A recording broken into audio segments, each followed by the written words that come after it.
We're Byron and Jill, two hands-on people with big dreams. In 2024, we purchased 100 acres in southeast Queensland in an area called Mount Binga. We bought it on a total whim. Byron was nursing a damaged knee after a motocross accident and doing some heavy thinking. And Jill was dreaming of being closer to the mountains, the beach, her family, and riding some new mountain bike trails. We'd never heard of Mount Binga before, but the native trees, rolling hills and permanent dams seemed like the perfect place to build a new off-grid haven for us and our two boys. We're not new to building, but we are new to YouTube, so stay tuned as we get off-grid at Mount Binga.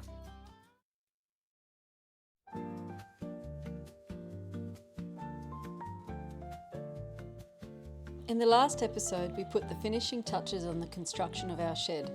The final wall got sheeted, all the barge ends, flashings and guttering got installed, and the whole inside was insulated. We also installed a downpipe and dug a trench from the downpipe to closer to where we were going to install our rainwater tank, which made the perfect rain-fed drinking fountain for the boys. But not for long. Here comes the tank now.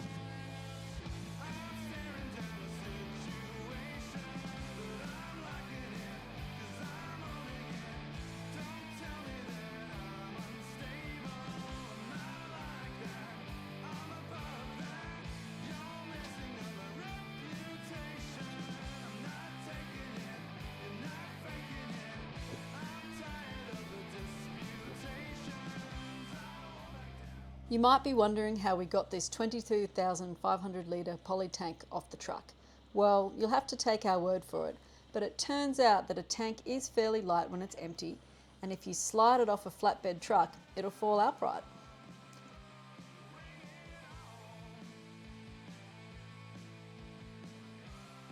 And then of course, Byron and his bobcat are there to gently push the tank closer and closer to its final resting place, with a little help of the team at the very end to jiggy it into place. Then we let the tank man do his thing, routing the hole for the outlet in the right spot and being quite ingenious with a rope to get the internal valve components installed into the right spot.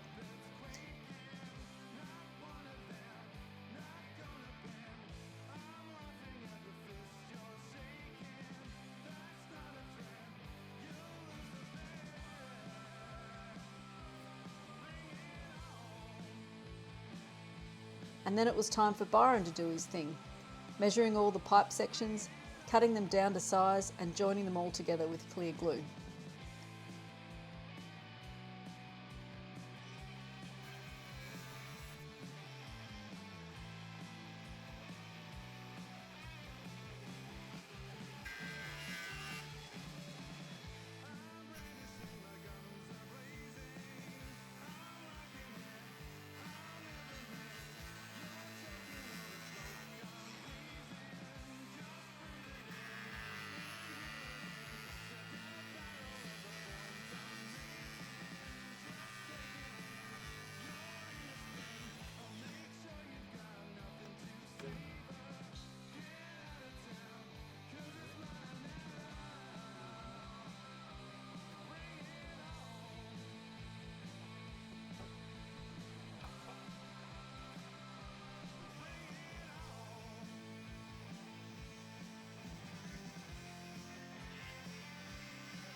Byron is not a professional plumber, but he says it's not real hard. Water just has to run downhill, right?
So let's talk about rainfall and tank size.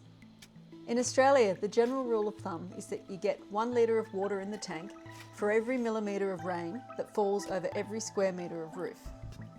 Using approximates, our shed roof area is just shy of 100 square metres, and Mount Binga receives an average of 663 mil of rain per year.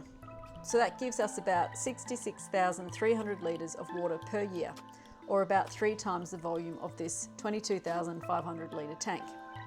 This should be enough.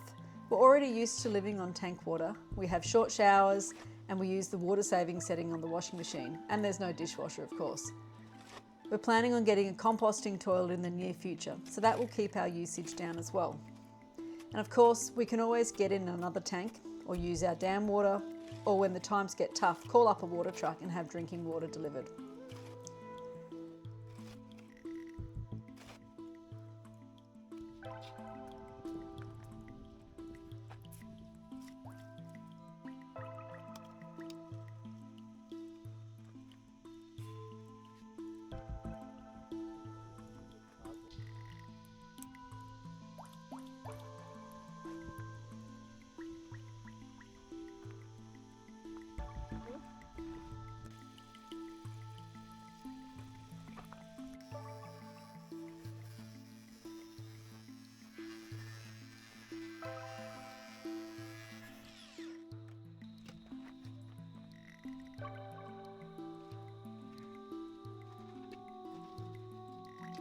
Where's your flat joiner? Yeah.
And as for the vertical pipe that you see him install, it also fills the tank by its waterhead pressure.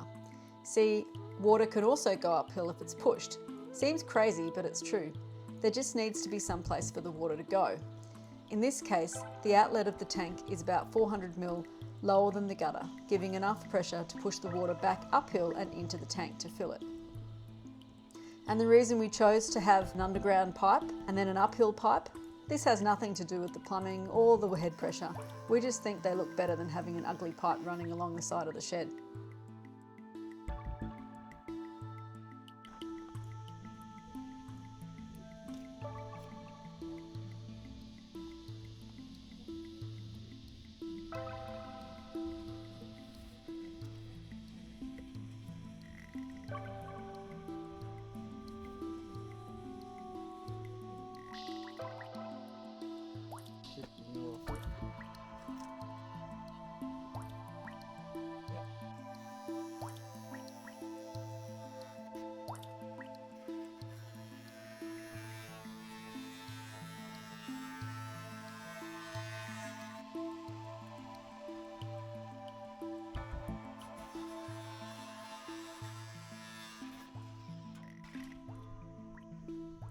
After all the pipes are in place, it was time to cover them up again, compact the soil down and level it all, ready for a pump to be installed once the shed has been plumbed.